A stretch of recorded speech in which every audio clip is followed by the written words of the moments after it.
What's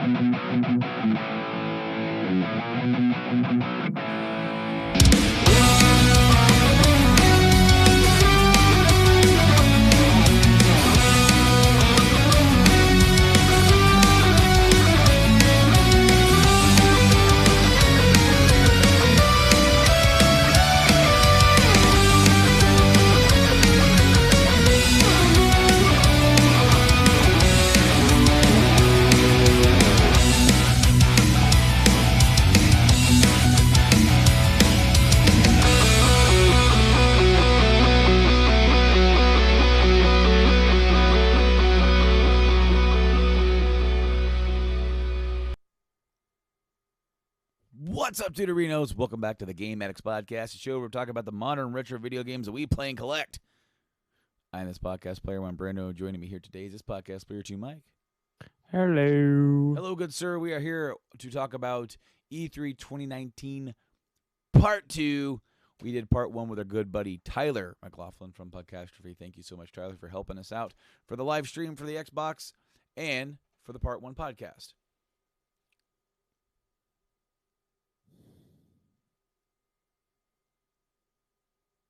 Are you all right over there? Yeah. Did you end it? End what? The stream completely cut out for me. I couldn't hear anything you said or heard nothing. Really? Yeah, it literally just stopped when you're like, "We are here to talk about," and then I got black. I actually black screened. That's nuts. It came through fine on my end. So you just saw me sitting here going, "Oh, I don't know." Well, I don't know what to tell you, man. Okay, so start all over again. We are here to talk about. What's up, Tudorinos? Welcome to the Game Addicts Podcast, the show where we're talking about the modern and retro video games that we play and collect. I'm this podcast player, one Brando, and joining me here today is this podcast player, two Mike. Hi. This is episode 126, E3 2019 review, as I hit my light, Part 2. Yeah. Okay, I'm like, you sat there, and I'm like, do not tell me it happened again. I did that on purpose. I was You just son of a bitch. Okay, so Part 1, we had our good buddy Tyler McLaughlin here from Podcastrophe. Thank you so much, Tyler, for helping us out with the Xbox live stream for the reaction to their E3 press conference, and, of course, sticking around for the review of Part 1. Part 1, if you haven't heard it, that's episode 125. Go check out that episode. It's an awesome episode where we started with the Pokemon Direct, hit Google Stadia, hit Star Wars Fallen Jedi, and then we stopped right there at the Xbox press conference. And then, of course, Mike and Tyler are going to record sometime in the next coming weeks where they're going to break Friday. Friday? This Friday? This Friday, I believe that we are going to go live, and I don't know which channel we're going to be on. I don't know if I'm going to steal Podcastrophe's thing. I might. Maybe so, man. But anyway, they are going to do a special episode on the Podcastrophe podcast feed. Go subscribe to them on your favorite podcasting channel, Apple Podcasts, Spotify, Podbean, all that kind of stuff. Just search Podcastrophe. Mike and Tyler are going to be breaking down E3 with their own discussion, and of course, they made a promise of talking about some Apex. So, Yep. Apex, followed by BioWare. We got lots of stuff to talk about. Yeah, especially stuff that we are going to talk about today. Of course, we cut off the first part of the review after Xbox. Xbox had a great press conference. Yes, they did. They totally killed it this year. Some people don't think so. Some people thought it was very boring. They did exactly what they needed to do. Games. I agree. Games. Oh, by the way, this is what the specs are for our new Xbox. They did exactly what they needed to. Yeah. I mean, I loved it. We all loved it. We thought it was a great press conference, and also Keanu Reeves. So, I mean, yeah. Oh, not very good. Keanu Reeves showed up. That's how good it was. Just shut up and take it. Well, the next one after that was not so good. It was the Bethesda E3 conference, and I streamed that live. My reaction, you commented on a little bit. Tyler commented on there too. I had the chat up on screen because I was by myself. And for the most part, it was pretty negative. They got the stuff out of the way in the beginning with the Fallout 76 stuff. Todd Howard comes out. They had to eat some crow. Yeah, They they had to did. eat some humble pie. Admit they messed up with Fallout 76, and then announce what they're going to do to try and fix it. And of course, they're adding in NPCs, storylines, and new quests and branching dialogue. Pretty much the things that would make up a full Bethesda game, anyway. So it's Yeah, things that should have been there to begin with. it's a little disappointing that has to be added in, uh, you know, at a later date. And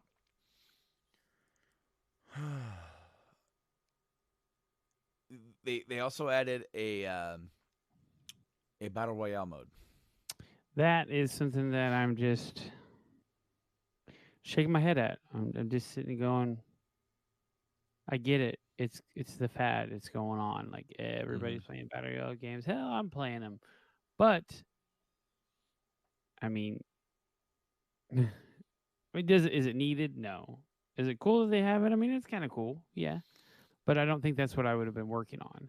I think that I would have taken the effort that I made into the battle royale and tried to make the game more enjoyable. Well, it seems like that's coming with the human NPCs and Yeah, all that kind of well, stuff. that's the thing. They could have made it even better. Like all that time and energy wasted on battle royale, fix the game, and then bring me the battle royale. Well, I don't know which one's coming first. I think the battle royale is, but Sure it is. but I'm sure the battle royale mode was done to just try and bring people back in to try out the game. Yeah. So got that out of the way. They announced Elder Scrolls Blades coming to Switch. Cool, I guess. It's better than playing on the phone, in my opinion, but Yeah. it's still a free-to-play game littered with loot boxes. So take that Yeah. as you will. One of the cooler games that they showed was a game called Deathloop, and that's made from Arcane Studios. And basically, it's almost kind of like it features two people trying to keep killing each other, and like I thought so. it just shows the wife Mm, basically committed murder, killed her father. that's the wrong game. You're thinking of the Xbox Oh one. yeah, yeah, yeah, yep, yep, That yep, yep. You're right. but they had the same similar Yeah, time death. thing because you had like that one was called 12 Hours, I think. Yeah, This one you have Colt and Julianne, and it seems like we're gonna get the same display time setting stylizations. Uh, that's kind of like in some of their other games that they have, like Dishonored and whatnot. So I don't know.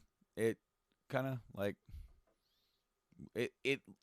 I liked the grindhouse look of the of all the ad media that they put up with it. All the advertising that they were going for, the look of it, because then the actual graphics of the game didn't look like that. But right. I kind of thought the same thing with Rage 2, where they did that whole 1980s sitcom Yeah. thing. I laughed, but I it it was entertaining. Then we have Doom Eternal coming out. More Doom. This is more Doom, yeah. Yeah, more Doom. I mean, it's not a bad thing. Doom's fun. But one of the biggest things that they've done is now you can be the demons. Yeah, in dude. a Yeah. 2-on-1 multiplayer. Yeah, battle mode is what they call it, and Yeah. that's pretty cool. That's different. That's something different that they're bringing to the table. It is coming to PS4, Windows, Xbox One, and Switch all on the same day. That's cool. That is really cool, because especially with the Switch, because as usual, it seems like the Switch usually takes a minute to get some other games, but not in this case. So one of the themes of this E3 is that the Switch has gotten a lot of love. Mm-hmm.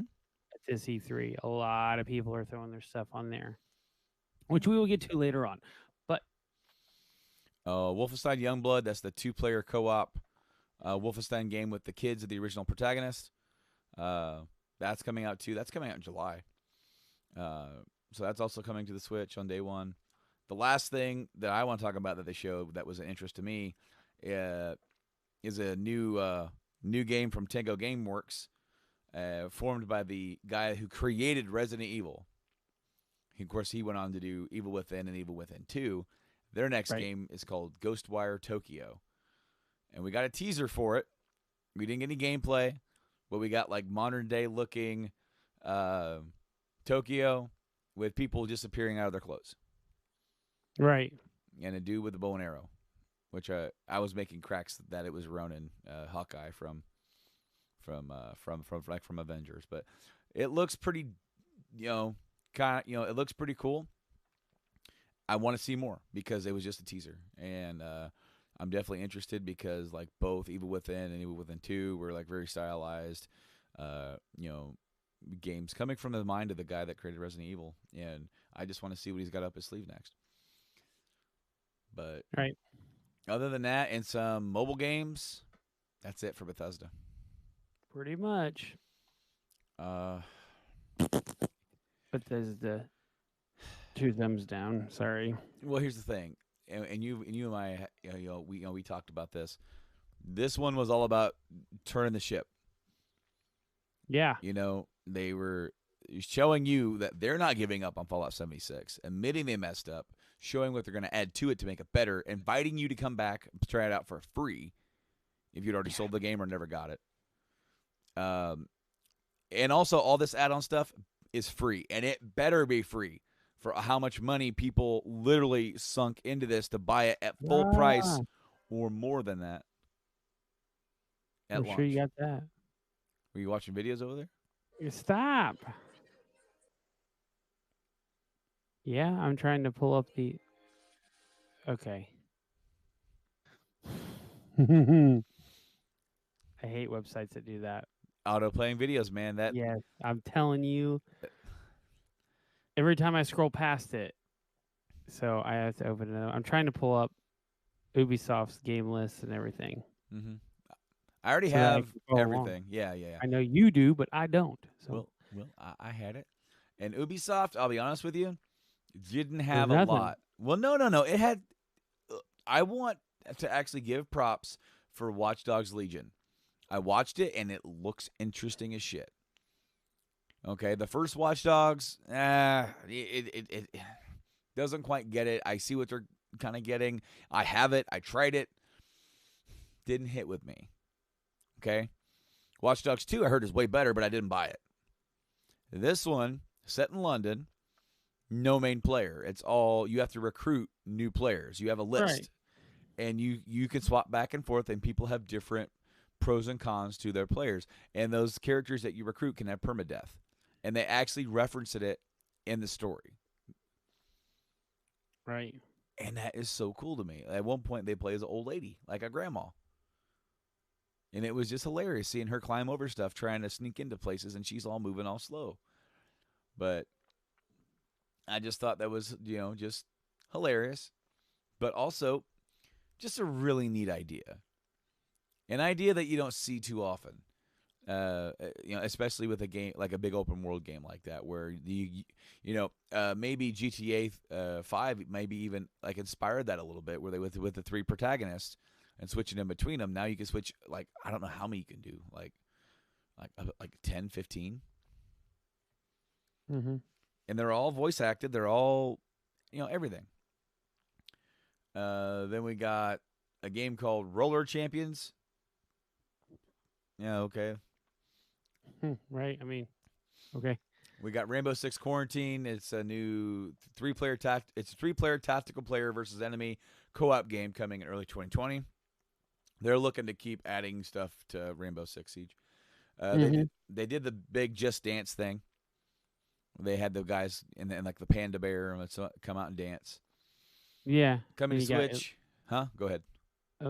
Elite Squad. Tom Clancy's Elite Squad. Is that what you were talking about? Uh, Yeah. The company revealed that it's working on a role-playing game for mobile called Tom Clancy's oh, Elite Squad. that thing. Yeah, that was something different. Elite Squad bring characters. Oh, that's almost kind of like they have different characters from a different Tom Yeah. Clancy like Sam Fisher's in it. But Just Dance is going to release on Switch, PS4, Xbox One, Stadia, and the Wii. Huh. I mean, that's not a bad move. I mean, think about how many people still have a Wii with the Just Dance. I mean, a lot of people spend money on that. Yeah. So, yeah, good for them. That's I'm not mad. Division, they have a lot of cool little episodes coming out. In July, episode 1 sending you to the National Zoo. Episode 2 in the fall will take you into the Pentagon, and episode 3 later on next year will take you back to New York City, where the first game is set. And one more Division news tidbit: the upcoming movie directed by David Leitch will be produced with Netflix. Now, this is cool. This wasn't on the main thing, but I read about it just now before we started. Assassin's Creed is getting a story creator where you can build your own missions, including dialogue and branching pathways, and then share it with others. It's an open beta, and Discovery Yeah. Tour lets you wander ancient Greece unhindered by enemies, learning all about its history. I actually like that. I think they did that That's with pretty cool. I think they did that with Origins too. Yeah. But Then you got Gods and Monsters. Gods and Monsters is the new RPG thing. They're doing a crossover with Adventure Time with Brawlhalla. Yeah. Gods and Monsters. We just got a teaser at it, but it says it's coming out February 2020. I got a hard date, Yeah. February 25th, 2020. I meant to say 2025, but I just said 2020. I skipped right over it. And then lastly, they announced Uplay Plus, $15 a month to get you access to a library of over 100 Ubisoft games and all their DLC. It'll include early access and new releases like Watch Dogs Legion. It'll launch on September 3rd, and in 2020, it'll be playable on Google Stadia. So it's going to be on PC only to start, and then the only console or marketplace it's going to be on other than that will be Stadia. If you like Ubisoft games, go get it, man. Right. I mean, that's not really something that I'm going to think is going to be a good deal. But I want to see, like, the full list. I want to see a list. Like, what other games do they have the rights to that I'm just blanking on other than all the Assassin's Creeds, all the Splinter Cells, all the Tom Clancy stuff? There's got to be stuff that I'm not thinking. Like, maybe Prince of Persia's will be on there, you know? Yeah. So that was it for Ubisoft. Not a very good showing for me. I was interested in the Watch Dogs thing, and that was it. Now, the next one, on the other hand, is massive. Oh, absolutely. Square. We live streamed this. We did a live reaction, and then for about maybe 20 minutes of it, we actually stopped watching it, kind of, to look for and talk about Final Fantasy VII Remake and the additions that they put up for pre-order, because we got to see quite a bit of gameplay. Yeah. We got to see everybody but Red 13 fight. Yeah. Now, they have said that this game is going to be on 2 discs, 2 Blu-ray discs, and it's going to encompass the story of Midgar. I actually have more to add for that. I actually found this earlier right when I got home, and I screenshotted it that way. We could talk about it. Do you... What? Are you sending it? You're not sending it to me, are you? It's on my phone. It's just a screenshot. Okay. I'll read it. It's a quote from Kitase, the original. It's Yoshinori Kitase. He's the original director of FF7, the original, and now he's the producer of Remake. And direct from now this is from the FF7 Facebook page. It said direct from E3 will have a full interview with Kitase, producer of FF7 Remake, later this week. Until then, here are some highlights. He says, Final Fantasy VII Remake goes much deeper into the world and characters of Final Fantasy VII than ever before. It's a huge volume of work and data to reimagine this world. Each game in the project will have the volume of content comparable to a standalone Final Fantasy. While the development team finishes the first game in the project, we are continuing to plan and outline the overall volume of content for the second. Due to the work already done in the first game, we anticipate development of the second game will be more efficient. We have our own internal schedule and plan, but for now, we'd like to focus our information on the first game on the project. The first game of the project takes place in the eclectic city of Midgar, and we chose to focus on Midgar because it best represents the world of Seven as a location more than any other. Midgar is full of imagination with a myriad of influences and surprises around every corner. All So, Midgar. yeah, it's all Midgar. It's going to be the entire story from the beginning of the game until you leave Midgar. And there are some people who are upset about it. You know what? I'm not.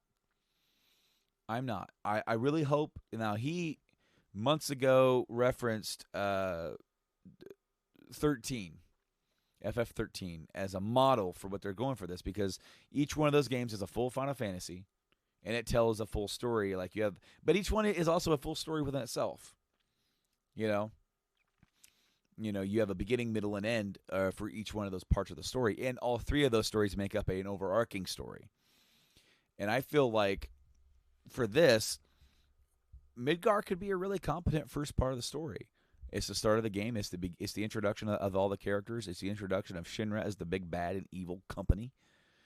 It slightly introduces Sephiroth as the overarching villain, but doesn't quite settle on him until the very end, until he would kill President Shinra.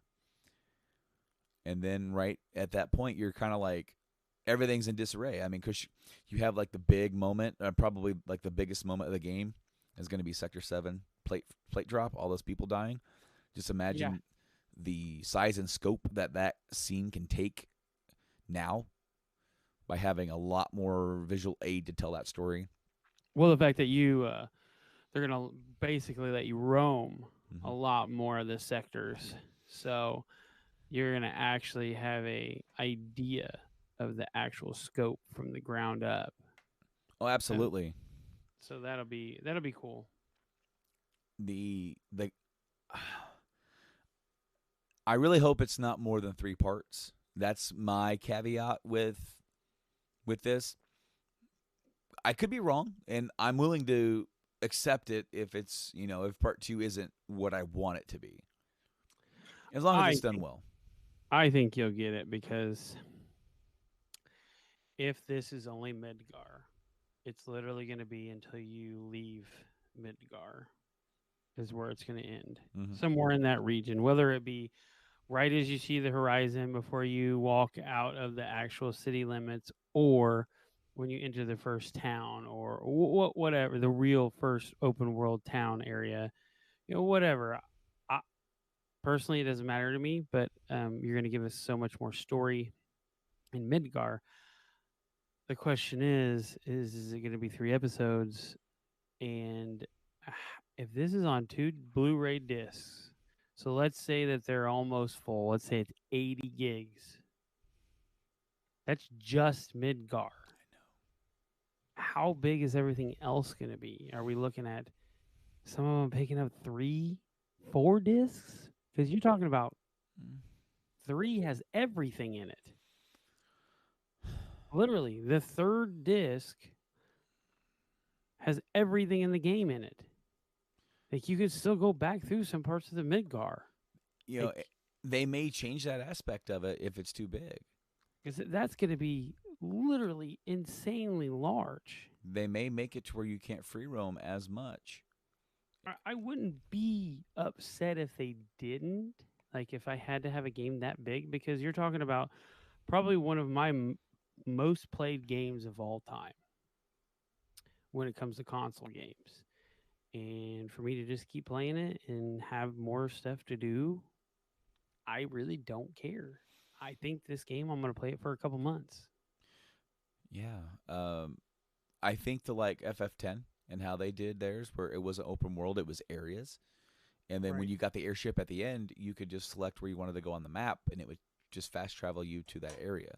It's not the same as flying the high wind like it was in the original game. But if all these areas are bigger in scope and size and are all available on the third disc or on the for the third game, where you can other than Midgar, other than I would, you know what, if we go back to Midgar, like you go back in the Midgar during the last part near the end of the game, and you're Yeah. on a certain set, I wouldn't let you free roam that. I wouldn't, because you're on a mission. There are certain areas where you can go electively in the original, like the Shinra building, but Right. you know, in the original, you're actually like on a mission to go stop Hojo, Yes. and so I would say no free roaming. It's still going to be a big, vast area for you to run around in, and I actually would throw in the Shinra building as another go up there, and but of course I would like limit the floors that you could go on because of all the shit going on. Maybe if you wanted to go back in there and hide some cool stuff in there, like in the original game, as a good callback. But yeah, no, I wouldn't allow you to free roam in Midgar on the third part because you already got to do that in the first part. Yeah, but I think a majority of it should be free roamed. I mean, if you're gonna do it, you might as well go big or go home.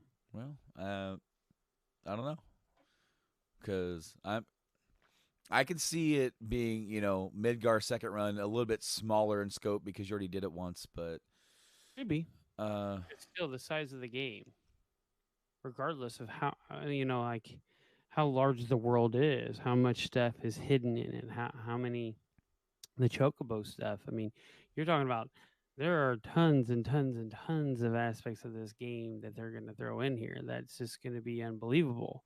mhm. So this game is going to be almost a 300 gig game, Yeah, and probably more at least. I mean, I made a joke on a Facebook group about the 3 parts, and I'm like, as long as this story isn't 6 parts and they try to make a full game out of Coral Prison, you know, I think that'd be cool. Like, I completely understand making a full game out of Midgar, because if I'm these guys and I'm looking at, like, if we're gonna remake this, like, remake this game, put the effort into it. Okay, why would we want to make it exactly the way we made it before? Just make it look prettier. Why not add so much character? Because that city is supposed to have character, and from what you see of it, it does give you character. Why not let you see more of it? Why not deepen the meaning of some of these characters? Let's, like we saw, like in the gameplay and trailers, it seems like you're gonna be able to ride your bike more. Like, it's going to introduce the bike slashing and hitting things with your sword a little bit earlier in the game than what it does then at the escape, because it looks like Jesse is on the back of Cloud's bike, and it's not the Hardy Daytona either. yeah. So, food for thought there. But like in terms of some of those other characters, like Biggs, Wedge, and Jesse, you can now take a chance and an opportunity to further develop those characters, make those characters mean more, and that way their deaths mean more, because obviously you don't change that. But that definitely means that, like, the beginning and the first half of the game would be like a little bit more involved with Avalanche and everything. So that'd be kind of neat to get more involved with that, other than just the 2 missions that you do in the main game or the original game. Right. So we got to see a lot of the gameplay. We got to see the boss fight with the Rad Scorpion, or Rad Scorpion, the Red Scorpion. Yeah. Rad Scorpion. Then got Fallout on the brain. Yeah, with the Scorpion Guard, we got to see that. That's kind of cool. I really like that. I actually watched that again before we started here today, and watched the whole gameplay part. It's good. It's really good. I'm a glutton for punishment because I watched the whole 20 minutes all over again, and I remember this was, was that 2014? 2014 that I ran over to you when they announced FF7 Remake for the first time. Yeah. And I was then like, "What the hell do you want?" And you're just I shoved the phone on my face and smacking me like. Yeah, no, I shoved the phone in your face. You kind of got a little offended at first until you saw what I was showing you, and then you ripped the phone out of my hand. Yep, that's right. I know lie. As in, as would be like, I'm not gonna do that unless it is something big. Right, and I was just like, "What in the hell are you do?" Oh, mine. So, uh, from that, I mean, that's been 5 years ago, Yeah. you know, and to now finally see the gameplay and the combat working as well as it does. It's pretty good. It all looks good. Oh, it touches my heart. I'm so excited for this. This comes out. This got announced. It comes out on March 3rd, 2020. First part. So I'm hoping that Katase's right. Now that they've got the groundwork done, now that they've got the main combat system done, they don't have to worry about that anymore. They did all that for this one. All they got to do is build the world. You Yep. know, in my opinion, once you've got this done now, don't change it. Don't try to add stuff because that was one thing they did in the 13 series where they in the first game it was a more traditional FF where you had all these characters, and then the second game you only had a couple characters, and the third game you only had one. Yeah. So like they did change the gameplay up for those, which is cool, I guess, but don't do it for this because you don't have to do it. It should feel like the exact same game from beginning to end. Yeah. You should not add, take away, or change things at all. It No. just needs to be that combat system. I like it. Leave it alone. Don't Yep. do anything with it. Maybe polish it up to be a little smoother. I can live with that. But don't be adding in more crap that doesn't need to be there. It I just agree. needs to be what it is from the beginning, because most of us that are going to be obsessed with this game are going to know and memorize everything about the first one, your first entry. So when the second entry comes along, we're just going to hop right into it, and it's going to feel like home, but it's like continuing the story. Yeah, absolutely. Don't make it feel like a different game. Make it feel like the same game, but adding to. Couldn't say it any better myself. So they did announce, and we already alluded to, pre-orders are up for the deluxe edition. Uh, So I was like, literally in my head, I was gonna buy the first edition is what they call it, but the ultimate collector's edition. Until I seen how much they want for the figurine, all right. So and we talked about it, and I was like, I don't care, I don't care. Then the more I looked at it, I was like, man, you don't get anything. You literally get nothing so for 320 whatever it was. all right. So I'm gonna go ahead and detail it here for those of you that didn't watch the live stream with us. You have the standard edition, $60. You just get the game, right? And then if you pre-order it, then you get like, I'm pretty sure you get something for pre-ordering because, yeah, pre-order to get the Choco Chick summon materia. Also receive double members. Oh, that's just for the store. Because the first class edition is only available through the Square Enix store. Deluxe edition and standard editions are available everywhere. So the deluxe edition, what does that give you? Well, I'll tell you. You get the steelbook case, which has Sephiroth on it, which looks awesome. You get, let me see if I can blow this picture up. Deluxe edition package it. So you have the packaging where that fits everything into to make it look nice and neat on your shelf, right? Then you have your Sephiroth steelbook case. You have the hardback art book, includes stunning concept art. You get Not just concept art, stunning stunning. concept. It features a mini soundtrack CD, so it's a little tiny one. And then, if you pre-order it, you get the Chocobo Chick summon materia. And then for the deluxe edition, you get the Cactar summon. Both of these were not in the original game. No, they were not, because it was fat chocobo. Well, you had it would randomize. It would either be Fat Chocobo or Choco Mog, where you have a Chocobo running and there'd be a Mog like, yeah, charging it. Yep. Anyway, so all of that for $80. Which is a good deal. That is a great deal. That's the one I pre-ordered. That's the one I got. Yep. Now, all of that, remember all that, Then that was for $80. Then for $330, you get all of everything that I just said, plus one more summon, and that's Carbuncle. which is reflect only. Well, we don't know, but That's what he is normally in the historically, game. he's not even in this game normally.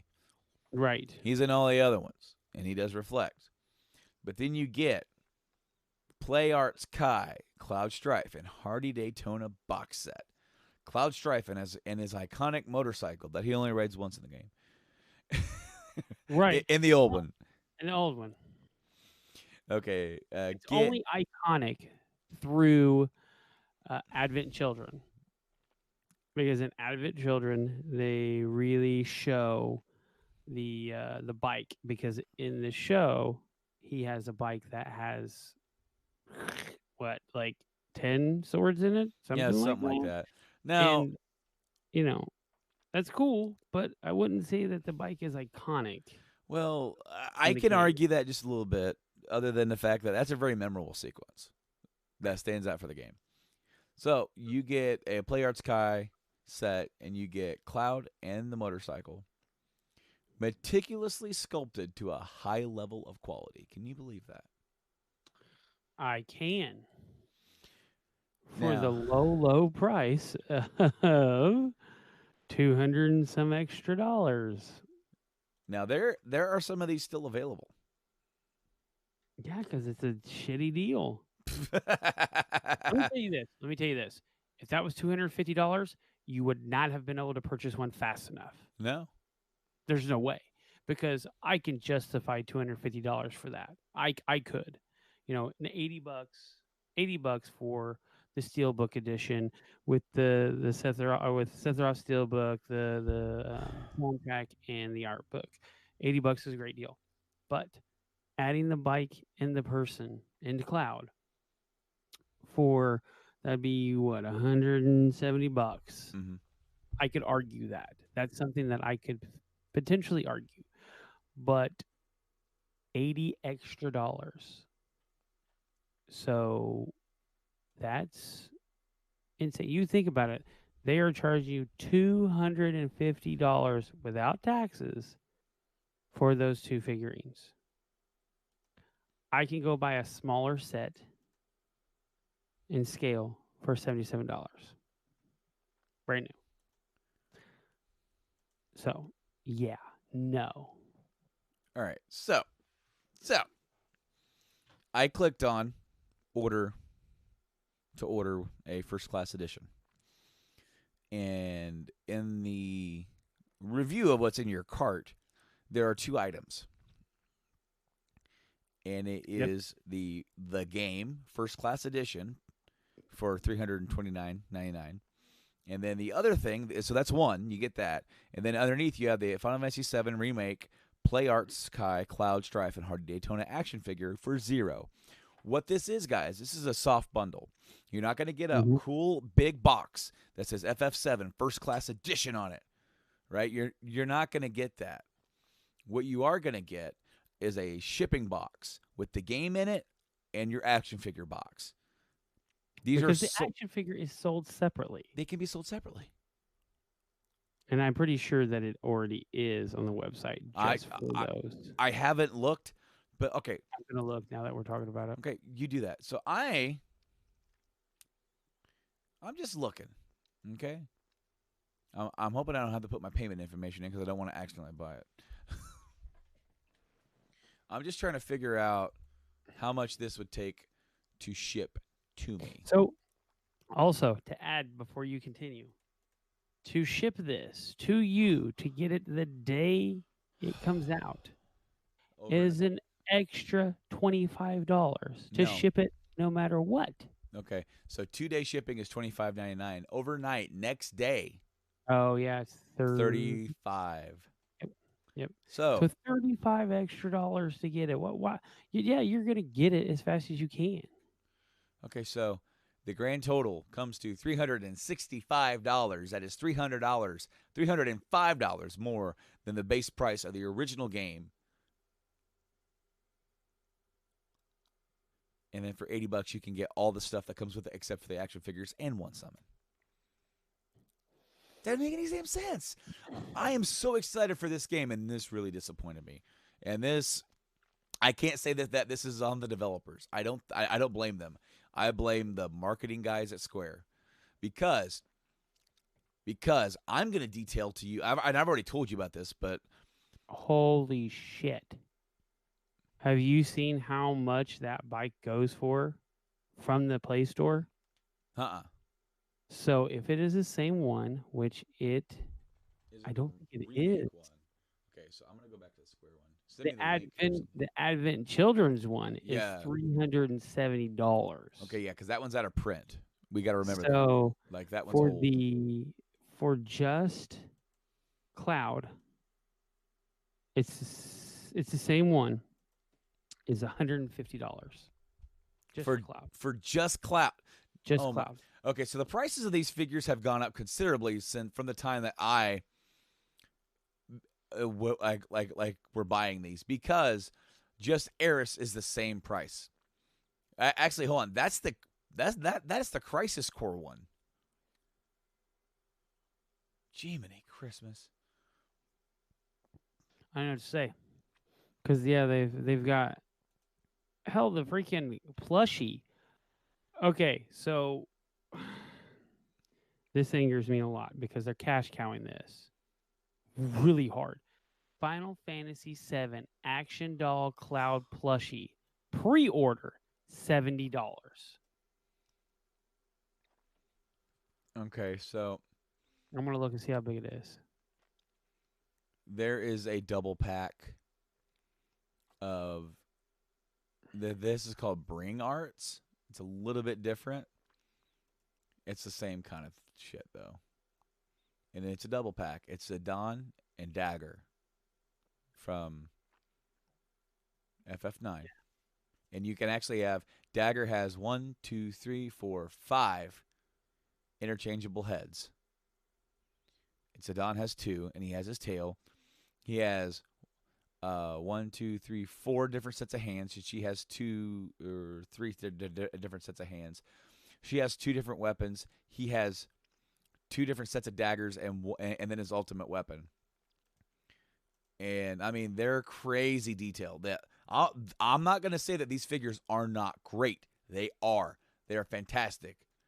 And also, like the Garnet has long hair and short hair. For both of them, it's $180. So that plushie, 6.22 inches wide. Okay.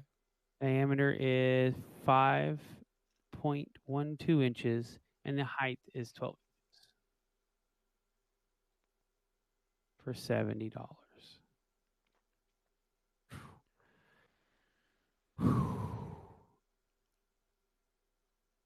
I just I don't know what to say. I mean, it's so much.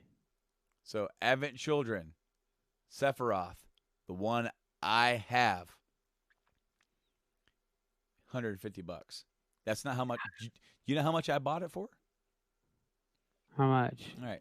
I bought Cloud, and I bought Vincent, and I bought Sephiroth for a total, all 3 of them, for $60. And that was a long time ago.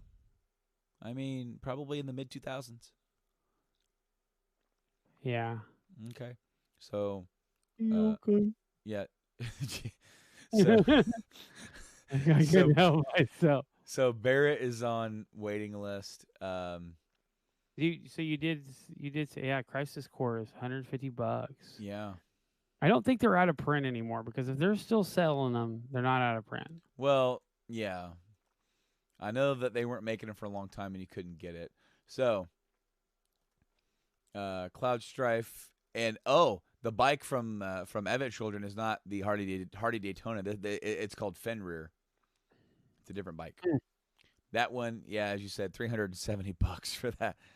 And then they've got some cute plushies too. They've got some like the plushie, the Snooze and Chocobo. Like it's so cute. It's a Snooze and Chocobo. You love Chocobos. You just do. And then the Tonberry. And the Moogle. I want the Moogle. Okay, so I might try the Moogle. The Sephiroth I have is a different Sephiroth. Okay. Because this was released on April 2017, and it comes with more stuff. AKA it comes with a wing. One wing. Yours does or his? This is the other one. This one does. Mine never came with a wing. Oh, also, I also got Tifa in that same set too. I got all 4 of them. They also have the Static Arts bust Final Fantasy VII Sephiroth's Out of the Flames. Yeah, I mean, their figures are outrageously priced. I'm not going to say that they aren't. They're I also would buy that for 60 though. I mean, for 60 sure. Okay, so check out this story. So, I wanted Red 13. Yeah. Why wouldn't I want? I have Cloud, Tifa, Vincent, Sephiroth. I ended up ordering Cloud and Eris from the original FF7. Like they did the Advent Children, then they went back and did it FF7 so that it's like more classic looking. Right. And so I got those two. I wanted Red 13. So Red 13 by himself was like $130. Came with him, and it came with Kate Sith, right? Mm-hmm. All right, cool. No.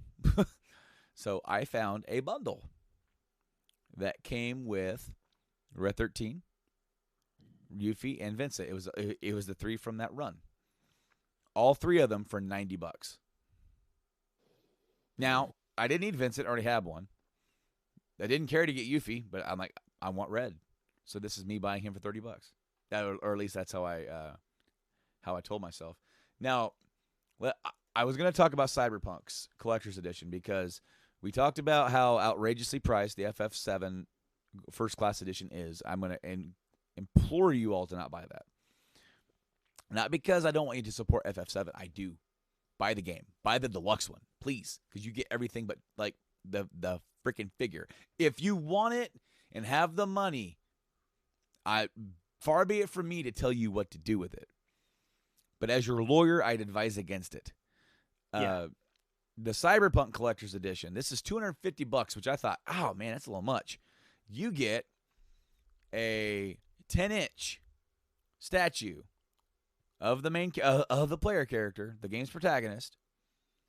He is like on a motorcycle, wrecking into a dude, and he's got 2 guns blazing.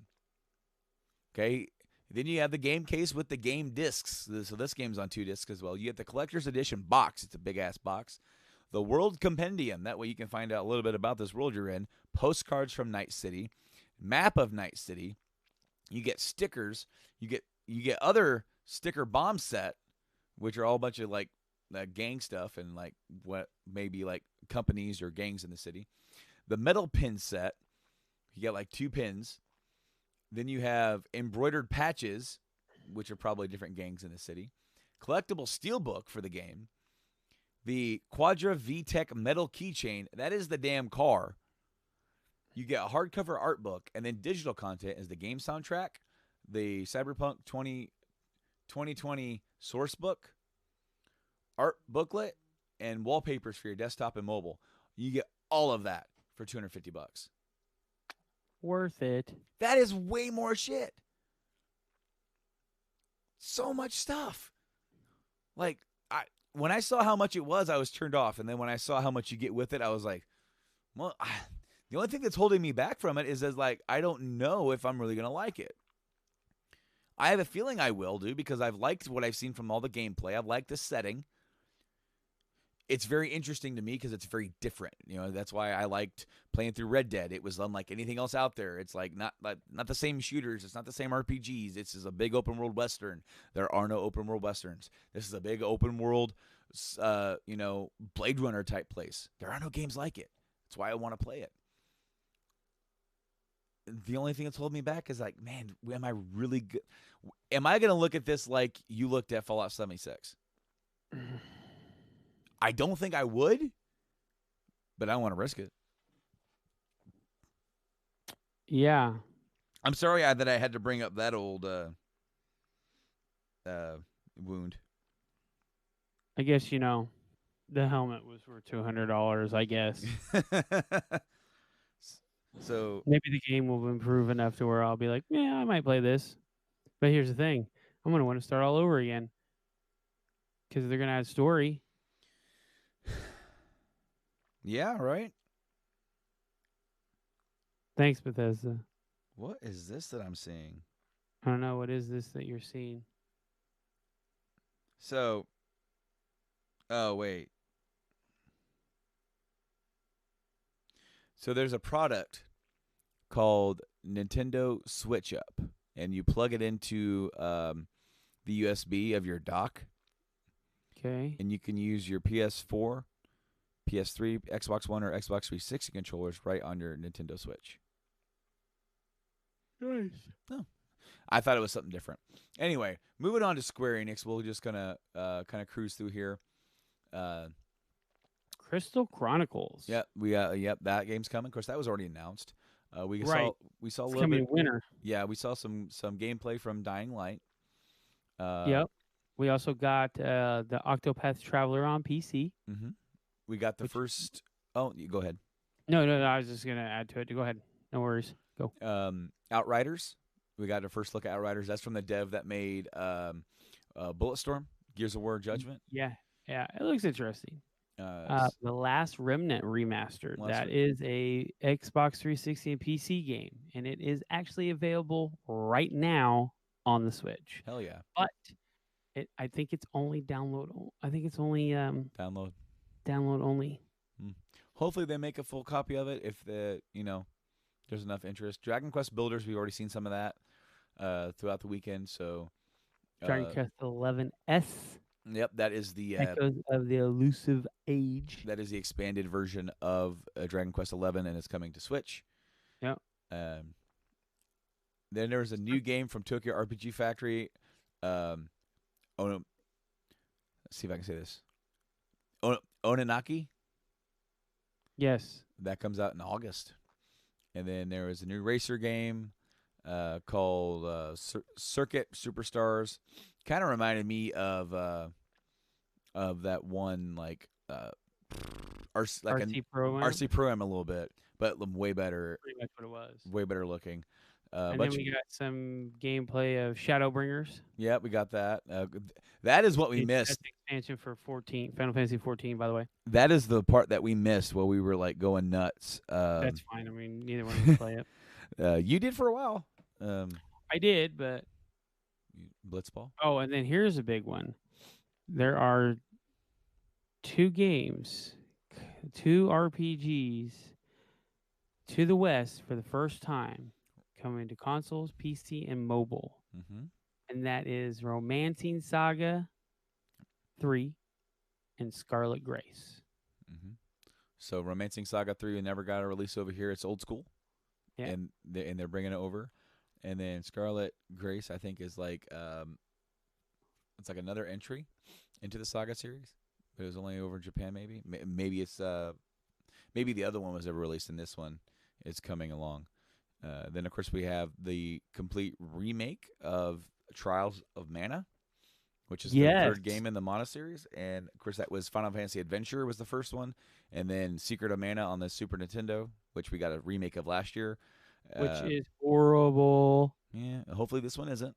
It's broken as fuck. Hopefully Trials is not. But also, you'll be able to play all 3 original games on the Switch. So that's awesome. Right now, today it was available, I believe, or yesterday. I'm not sure. It doesn't show it on mine. But then you have Final Fantasy, Brave Exodus, War of the Visions. Mm-hmm. Like a new thing for that. Yeah. It's a standalone, free-to-play mobile RPG-based. Is it Brave Exvius or Exvius? Yes, I'm sorry. I don't know. I said Exodus. Well, every time I look at it, I can't say it in my head. I know. It's just so. It's kind of out there. Yeah. And then I will let you announce your baby. I'm so happy about this. We're finally getting Final Fantasy VIII Remastered to join 7 and 9 from the PlayStation era on the modern consoles. We finally get that. I'm so excited to see that. I've also kind of been ogling it a little bit with the screenshots, and I can attest, just like I said today, that the models, they're not just remastering or re-resing. They kind of rebuilt the models, the character models. So I'm like, because they lost the code. We'll see, and I want to see what the backgrounds look like because that's been my one criticism of the FF7 and FF9 remasters, is that the pre-rendered backgrounds, they don't remaster the resolution on those, and it's like I don't need them to be widescreen. I don't want them to be widescreen. Don't make it. I just want them to be like brought up because they're pre-painted, they're pre-rendered, and they kind of look blurry when they're just blown up. So it's like, yeah, you see this really nice looking character model walking around, and then the background's a little blurry. It's like, it's really noticeable on FF9 because of how sharp that game looks in its original form. Yeah. It is really noticeable. But be that as it may, I'm getting FF8 on the PS4, Xbox One, Switch, PC. And then next up, we've got the new Marvel's Avenger game. The first time we have actually seen anything concrete from this. Mm-hmm. It looks awesome. Looks pretty cool, and we're getting it in a year. It's in May. The beta is coming to PS4 first. There's going to be online multiplayer co-op, and the characters are initially starting off with are Thor, Black Widow, Iron Man, Hulk, and Captain America. And I assume that's the kind of the main cast that's going to be for the story. Although the story at first they might be adding more, but also we got to see Hank Pym, Ant-Man, and then there's going to be other characters that they're going to announce for the online mode, kind of going forward. It's going to be interesting because it's like, would they do an exclusive thing for Spider-Man on PlayStation? Because they have the rights to Spider-Man, and I have to sneeze. Hold on. Achoo. Ooh, bless you. That was a hard one. I'm so sorry, guys, if that was too loud. So, the Marvel Games division head was asked about, are Marvel Avengers and Marvel Spider-Man in a shared universe with each other? And he said, my answer to that question would turn its place on this roof.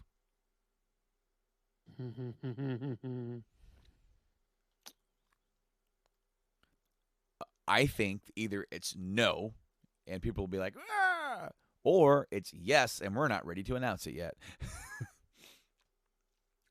Yeah. Because I can see that being a PSX announcement.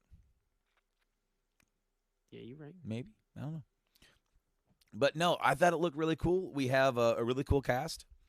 The three offhand that I recognized immediately: Nolan North, of course, Nathan Drake, and from Uncharted, as well as Desmond Miles from Assassin's Creed. He makes the perfect Tony Stark. He's such a snarky little dude like as Nathan Drake, so it works. Troy Baker, he's only in everything. Yeah. He's Bruce Banner, which is cool because it's such a different role for him where he can be like the cool, calm, cool, collected guy and then just be Yeah. And then Laura Bailey's playing Black Widow. Of course, she's in a lot of everything too. She is. I think Laura Bailey was I believe she was the original voice of Kid Trunks. She might still be. I don't remember. I know she voiced in DBZ. I'm getting it. You're gonna look it up. I thought this. Was that right? I don't know. Oh, you said, oh yeah, like I was right all along. I thought this looked really cool, especially coming off of like the hype of all Marvel Endgame or Avengers Endgame. Coming into this with this like about a month later, it looked cool. It looked great. It's separate from the movies. All the characters don't necessarily look like they're like their movie counterparts, so they're going to feel different, and that's awesome. This has been in development for a long time. I think this is Eidos, and then it's Eidos Montreal and Crystal Dynamics that are making this. So, she is Young Trunks and Gotenks, right? Din, and various others. Well, there you go. And she's in a lot, actually. Oh yeah, she's in everything too. Like a lot. I know. Laura Bailey is in a lot of stuff. Naruto. Yep. A lot of these voice actors, huh? She's also in Bleach. Yeah. There's a lot. So all in all, I thought Square had a great showing. Yes, I think that they had the best. There's only two games that I really don't care for, Hmm. and that's it. I Or felt like like I'm unsure. I felt like they had the second best because we disagree because I felt like the best all around was Nintendo. Because just because it wasn't something that I was interested in, I thought like man they were hitting Nintendo's hitting on every single cylinder that they possibly can, and they came out show this, boom, boom, boom, boom, boom. And, basically there is not a single reason for any gamer, no matter what you're into, to not want to buy a Switch, Yeah. and that's why I feel like they have the best. But I thought this was great. Square came out and for the first time in a long time had a really great E3 showing. Normally their press conferences are pretty boring, and the moment when I saw the stage this year, I went up back to that small stage. Here we go. It was a little bit better presented this year. It wasn't nearly as boring. We had started off with FF7 remake, ended with Avengers. You had a lot of stuff in the middle, a lot of ports, a lot of remakes, some new stuff coming. So good, very very good showing from Square. I'm excited for the future for sure. Nintendo. Nintendo did well. There's no way to argue.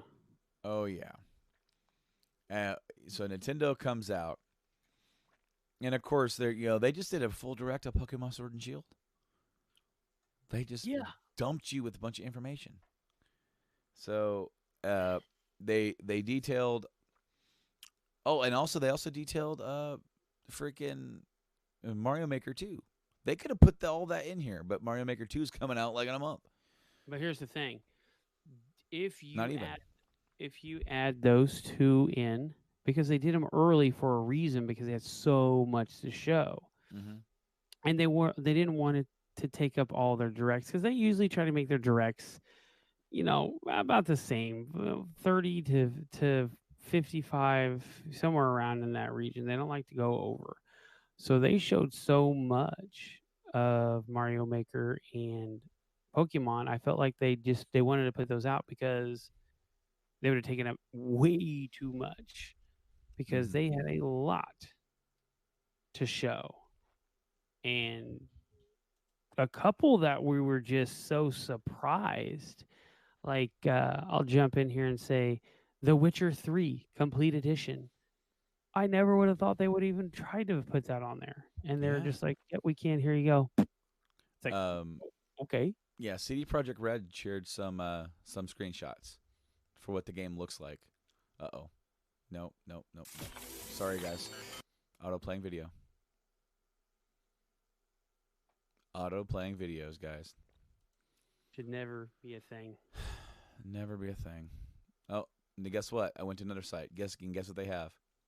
Autoplay. Auto playing video.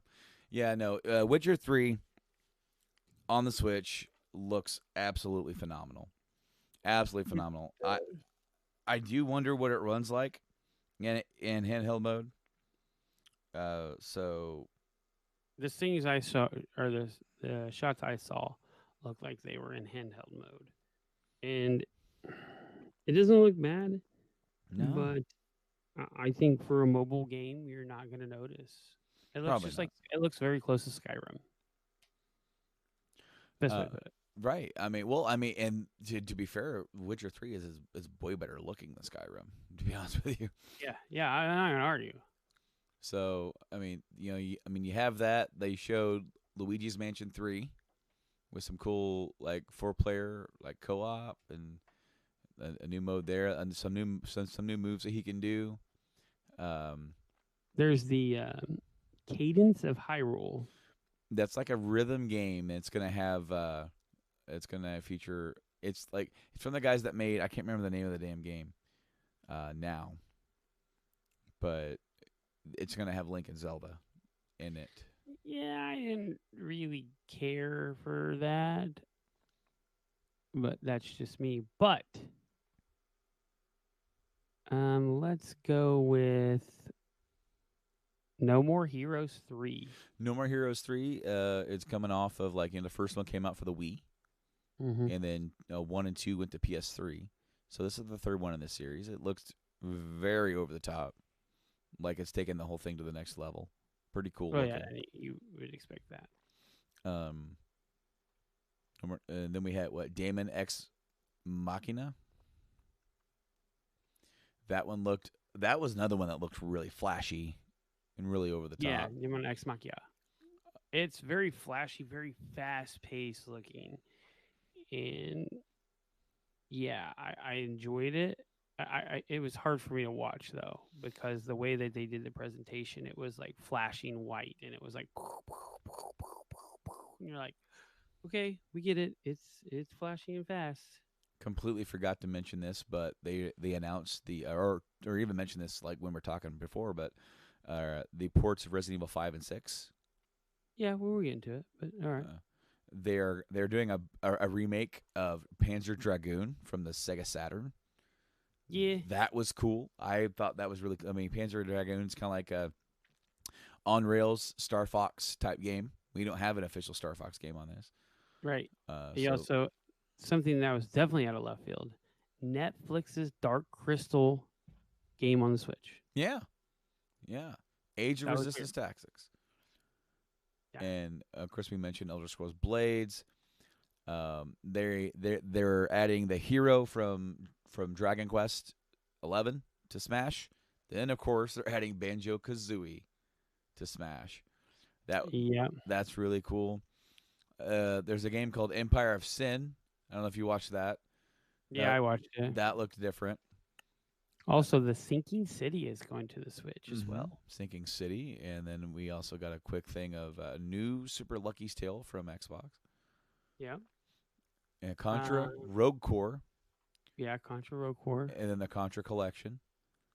And then you made me lose my place. Oh, Mario and Sonic at the Olympic Games Tokyo 2020. I saw somebody screenshotted it, and you can see Dr. Robotnik or Dr. Eggman's nipples, as if we really need to see that. As we care. Yeah, we got another trailer for Fire Emblem Three Houses. We got our first gameplay look at Animal Crossing, New Horizon. My wife really liked that, so we'll probably pick it up. I mean, it got delayed till next spring, unfortunately, but Right. it is what it is. Astral Chain was another one that was over the top, Yeah. anime-ish. Astral Chain, Ultimate Alliance 3, Ultimate Black Alliance Order. So that comes Yep. out. We got a few things for that. Then one of my favorite things that we saw, looking more at Link's Awakening, the remake. Yes. Holy that- crap! Yeah. I'm still holding off pre-ordering this because I'm really hoping for Oh, that European the one. Dreamers Edition. Well, the Dreamers Edition is not the one that you think it is, because I saw it The today. Dreamer. It says right on it when I look it up. Remake, Awakening, Dreamers Edition, European only. Okay, so that's European only. Yep. That is Legend of Zelda Awakening Limited Edition is the one. That one is announced for European territories, and we are getting the Dreamers Edition. It's not what the article says. This is from DualShockers. Available in European territories, the limited edition for Legend of Zelda: Link's Awakening will include it in art book, Game Boy's themed steel case book. Nintendo Europe announced via Twitter a limited edition of Legend of Zelda: Link's Awakening that will be available in the European territories when the game releases on September 20th.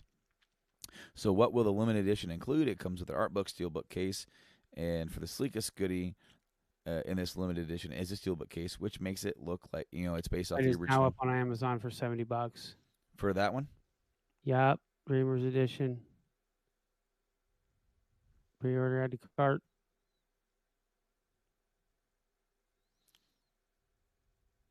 What else is in here? uh-oh. No, stop that. So you said Dreamers Edition, right? Dreamers Edition. I don't think it's what I want though. Hold on. No, I don't think it is either. Yeah, see, it's not. It just comes with. That is the one that we are getting. That's what I was trying to say.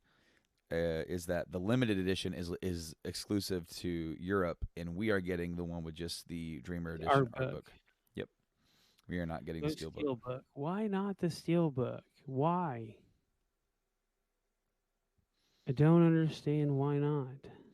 Well, I don't know. Maybe you need to call Reggie. Reggie's retired. I can't call Reggie anymore. He's got to have some pull, man. He knows people. I wonder if that's up on eBay. I'm gonna look. While you look, there was one last thing. No, they announced something with Oh. Pokemon Sword and Shield. No. You have not mentioned one of the most important things about Link's Awakening. Oh, the dungeon maker. You can create your own dungeons. That was cool. And as I said this morning, I think that may be a little tip in the toe into a Zelda maker.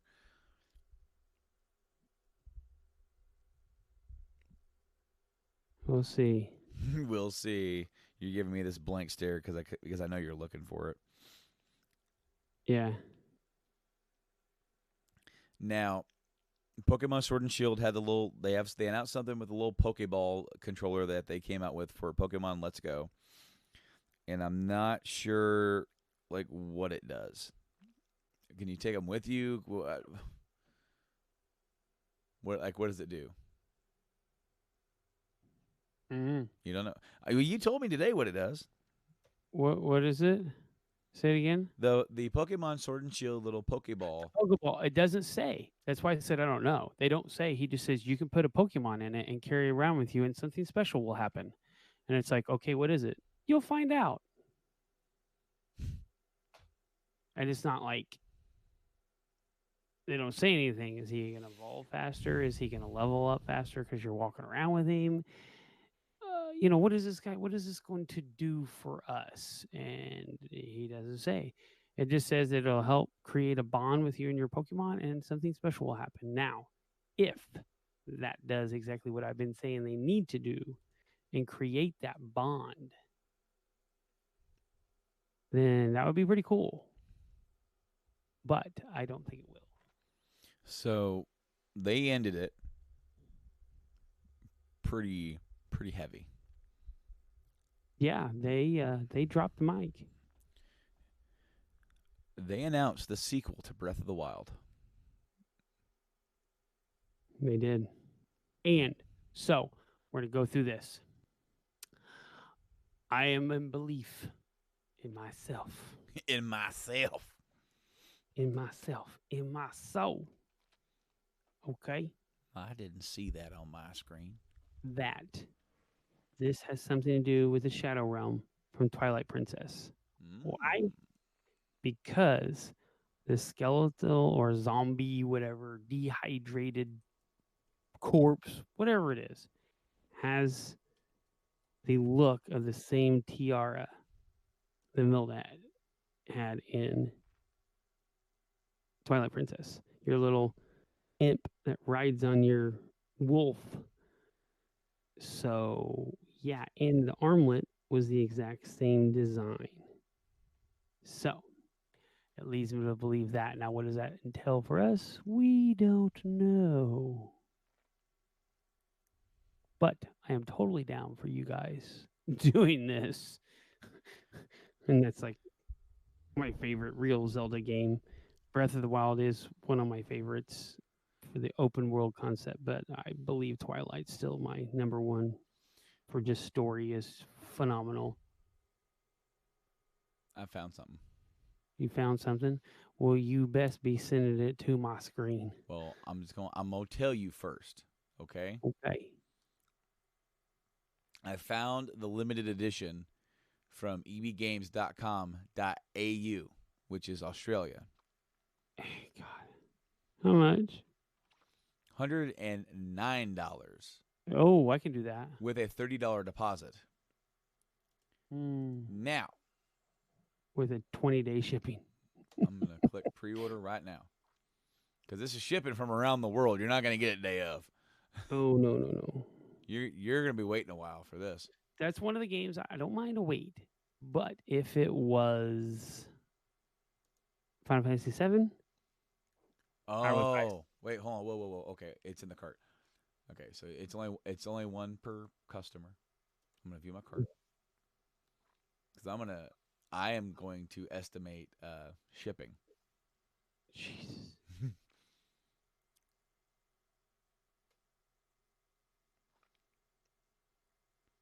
Standard post is $5.95. That's not terrible. I mean, that's all the way around the world. So how many days? Okay. Oh wait.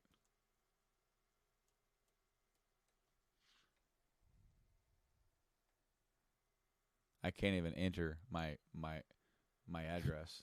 Because they won't send it to you for $5. More like 50. All right, because it says enter your postcode and it's only 4 digits because it's Yeah, Australia and my postcode is 5, and I cannot. All right, and then I cannot click. Hold on. Oh yeah, no, it's not gonna let me order it. Like choose delivery or collect from a store. See, I just don't like the Dreamers edition. Really isn't worth it. I mean, it comes with the art No, book. no. I mean, what makes it worth it is that Game Boy Steelbook. Yes. I mean, really, it's only $10 extra for the art book, so it's not bad. But what is the price of the steel book in Europe? I don't know yet because I haven't seen it. I'm looking. that is the first link that I saw to be able to pre-order it.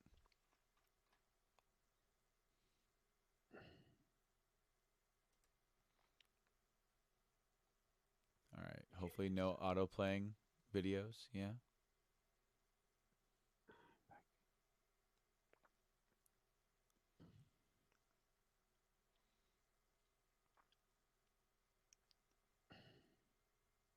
Yeah, dude. I can't.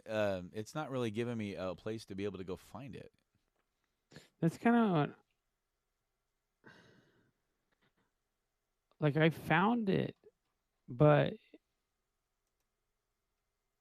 it's all just like might be this, and it's a video. So Right. I'm gonna Okay. auto. I'm going to UK. See if it's up on there yet. In fact, you know what? Let's go to UK Amazon. I bet they might have something.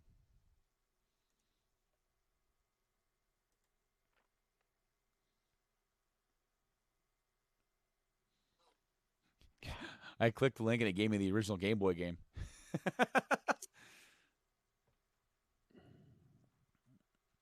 Anyway, Yeah, I can't really find it. yeah. Well, hopefully we can track it down. Um, because like it would be cool to import, but like quite literally, the only place I've been able to find to order it is from like Australia, and that would probably be like okay, EB World. Let me, huh? I need to get the new amiibo figure. Just because, obsession. I don't want to watch your stupid thing. Quit. Yeah, stop it, you. Screw that. I'm just getting out of the page.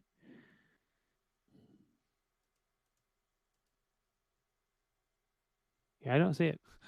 Anyways, All right. So when I put my name in and it autofills and I put my phone number in there, it said please enter a valid Australian phone number. mm-hmm. Yeah, no, we ain't ordering this. No. Not from Australia. Well, guys, that was E3. And there's still stuff kind of coming out for the next. I think E3 officially ends tomorrow night, so there might be some more stuff kind of trickling out. There's been some gameplay and stuff shown from Pokemon Sword and Shield and stuff from the Nintendo Treehouse. As I said, there's been pictures and stuff coming out. There's been interviews, more stuff to follow as the weeks kind of come out. We're going to talk about that here on the show as well. We both kind of disagree. I think Nintendo kind of won it, but all in all, Mike thought Square won it. I think we win. All in all, I think that that's 100% the correct answer is that there's nothing here. I mean, a lot of, like I said, a lot of the stuff they didn't have to do. mm-hmm. Oh, this Gaia 4 Complete Plus also was announced. Oh, okay. I don't know what that is, but either way, we really got it good this time. Yeah. And a lot of stuff that we were surprised about. I mean, I never would have expected a Breath to, never, Right. because they don't do that. They don't do sequels. Not real. I mean, I think that it was kind of pre-planned. I think that, so from what I remember from every Zelda game that I've played that involves Ganon, mm-hmm.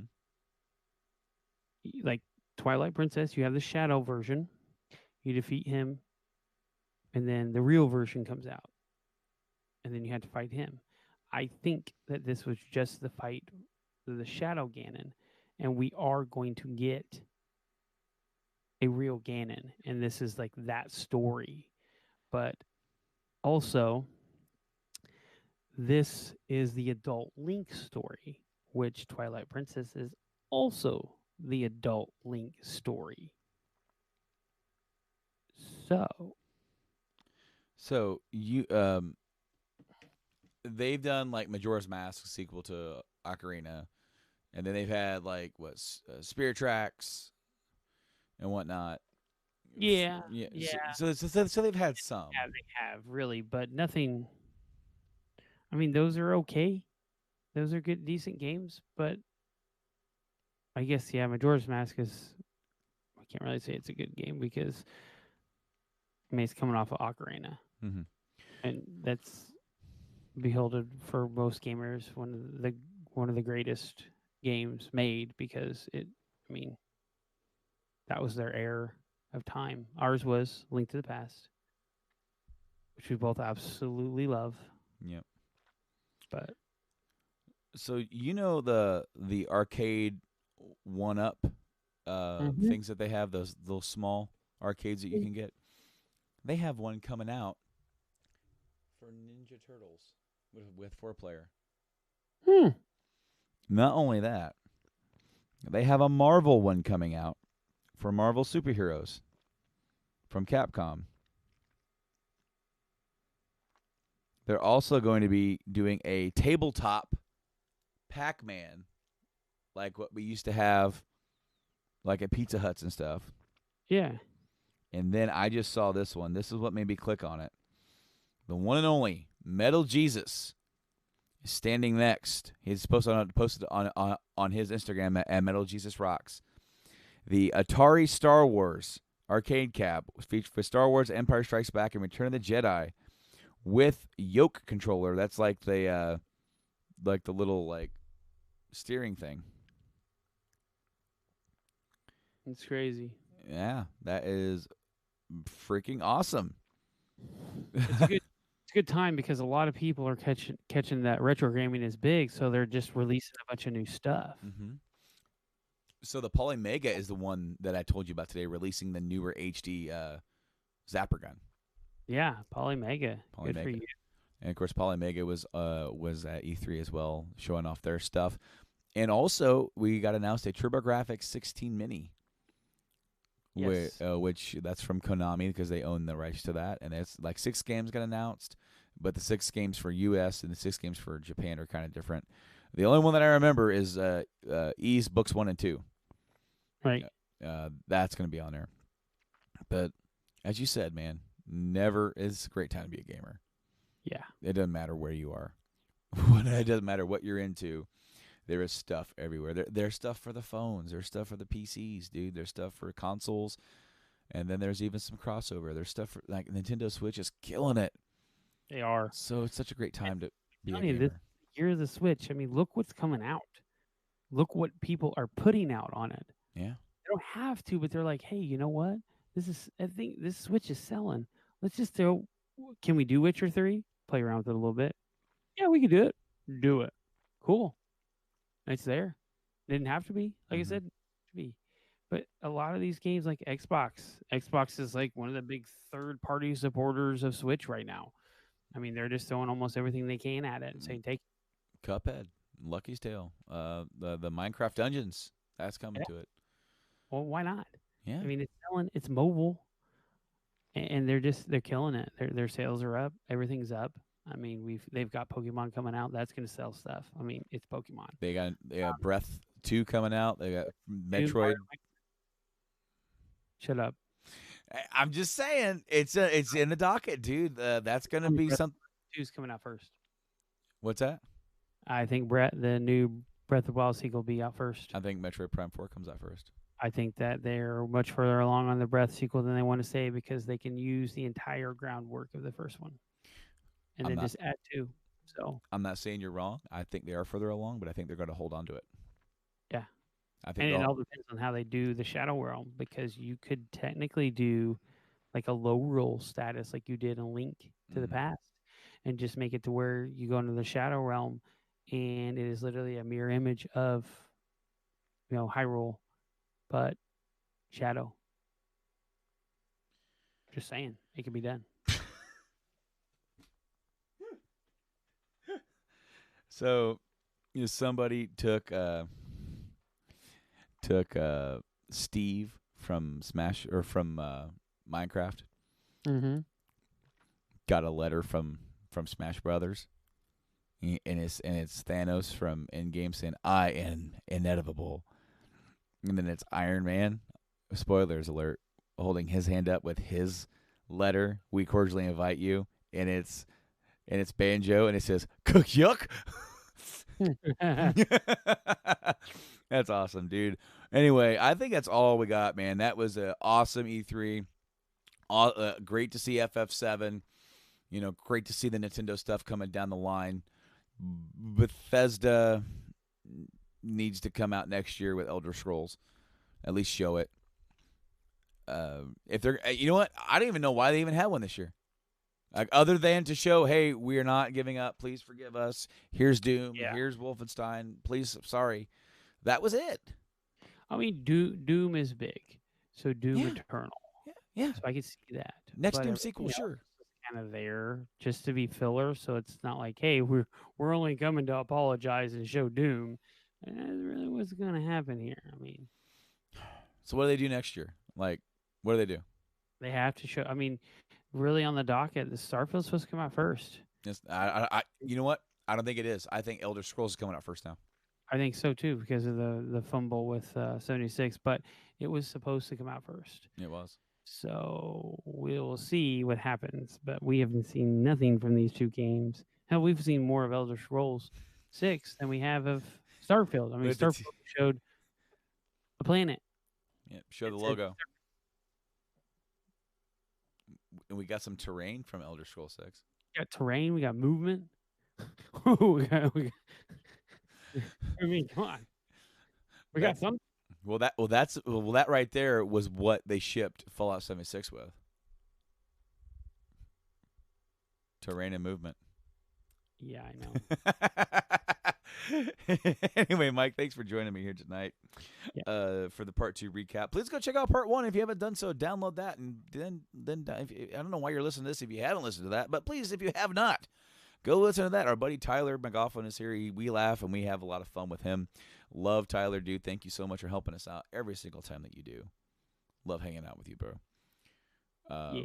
But man, I cannot wait. I have FF7 pre-ordered. I'm probably going to pre-order Cyberpunk as well. So that way I can pay it off. I am trying to decide what I want to do. I want to play Link's Awakening, but I'm not supposed to be buying any games. So what I think I'm going to do, You just got a raise. So you know what? I think that you can kind of go. I can put a little aside here and there, and then just pick the games that you want. I'm going to because there are certain things I have to put funding towards. If I can get that covered with the stuff I have coming up, and have enough after that, then I can start putting 20 here, 20 there, and then 20 there, and then I'll have enough for it, right? Yeah. Right. I want to get it. And then there's Pokemon. I kind of want to get Pokemon this time. This will be the first Pokemon since the remake of Gold and Silver that I bought. Because it's not that I don't like Pokemon. I'm just like, there's other stuff I want to play. Right. You know? And so it's like, this one's like, man, I kind of want to jump in on this. This looks bigger, better, badder. You know? So And unpredictable. And completely choke you out. Right. Guess what, buddy? You better be running or you better be ready to fight because he's for you. Oh, Lord, he coming. Oh, Lord, he's coming. But, yeah, I think I want to get that, but I might have to wait till holiday bonus for that because then I'm going to be buying – I'm paying off FF7, paying off Cyberpunk. Last of Us Part 2 release, when's that coming out? Is that coming out in February? Because if so, I got to know. You'd be screwed. I got to know. You better save some of that back for it just in case. I mean, holiday – yeah, right. So, like, if Last of Us Part 2 comes out after tax season, then I'll use that. I'll throw down $60 for it, or maybe a little bit more if they have a cool collector's edition. But if not, then I will pick up Pokemon at holiday. Yay. Oh, it's going to be up in the air. We'll find out. And until next week, we're going to be back next week. We will be taking a week off the last week of June. We have discussed it. We have decided we are going to take 1 week off because we're both going to be busy with work and working a little bit more because of our work. And we're going to take a week off. We did a lot of cool live streaming and stuff for you for E3. We streamed what we could when we could. We, of course, couldn't stream all of it due to our work schedule. But we were really happy to be able to get on there and give some content for you guys. If you guys missed our live reactions, go check it out on YouTube. It's posted there. Go check out our YouTube, and as well as our video podcast and our audio podcast. Watch and listen there. Put us on in the background while you're doing stuff. You can also check us out on podcast services all around the world. Apple Podcasts, Stitcher Radio, Podbean, Spotify, TuneIn, Google Podcasts, and our newest one, which I need to update our little bug thing up in the corner. Yeah. With iHeartRadio. We got accepted to iHeartRadio. It's awesome. It's one of the bigger internet platforms for radio and podcasts out there. It's pretty cool. I think that's awesome. So please download us on your favorite one. And of course, you can check us out live stream. We live stream our show. We live stream games when we feel like it and are not tired. And we live stream, of course, we live stream the press conferences. If we can next year, we'll probably live stream the Game Awards. Maybe. I know it runs a little late. What about PSX? And PSX, of course, that's on Saturday, which I think we'll have that off. So, cross your fingers. I know the new schedule's up in our group chat. Yeah. Well, we will definitely see. What is it? What week is it? Typically, it's like the second weekend. It's like the weekend we get our holiday bonus, I think. Okay, so the only Saturday we work is the first Saturday of December. Okay, cool. Because if it's when we get the holiday bonus, yeah, we'll be all right then.